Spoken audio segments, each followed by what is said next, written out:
Pertanyaannya, apa program strategis Anda untuk meningkatkan kualitas pelayanan publik yang berkeadilan?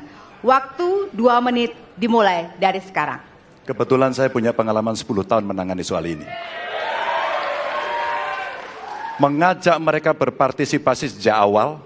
Satu, menghadirkan dalam setiap musrenbang kelompok perempuan, penyandang disabilitas, anak-anak, kelompok rentan yang lain termasuk orang tua. Kenapa? Agar pengambil keputusan mereka aware, mereka peduli apa yang mereka rasakan. Kesetaraan dalam perencanaan pembangunan itulah yang kita harapkan bisa merepresentasikan apa yang mereka harapkan. Sehingga fisiknya kalau bangun mereka paham mana yang akan menggunakan sehingga tidak ada lagi protes pada soal itu. Kedua, dari sisi aparaturnya mesti ada kontrol publik.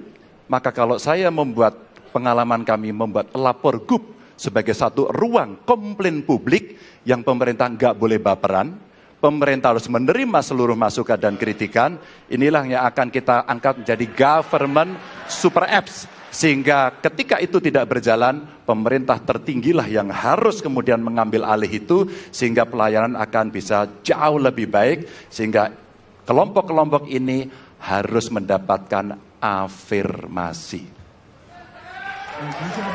Pak Ganjar, masih ada waktu? Cukup. Baik. Cukup. Baik, terima kasih. Ya, dan kami persilakan kepada calon presiden nomor urut 1 untuk menanggapi jawaban dari calon presiden nomor urut 3. Prioritaskan pada pelayanan mereka yang rentan. 1, penyandang disabilitas. 2, perempuan, terutama ibu hamil. 3, anak-anak dan lansia. Itu prioritas. Kemudian pelayanannya. Buatkan pelayanan yang transparan dan terukur. Pelayanan pemerintah itu tidak ada yang baru. Semua yang dilayani pemerintah itu hal yang berulang. Jadi kalau disebut masalah itu pasti pernah terjadi sebelumnya. Pasti berulang. Lalu apa yang dikerjakan? Kami buat ketika dulu di Jakarta namanya Jaki.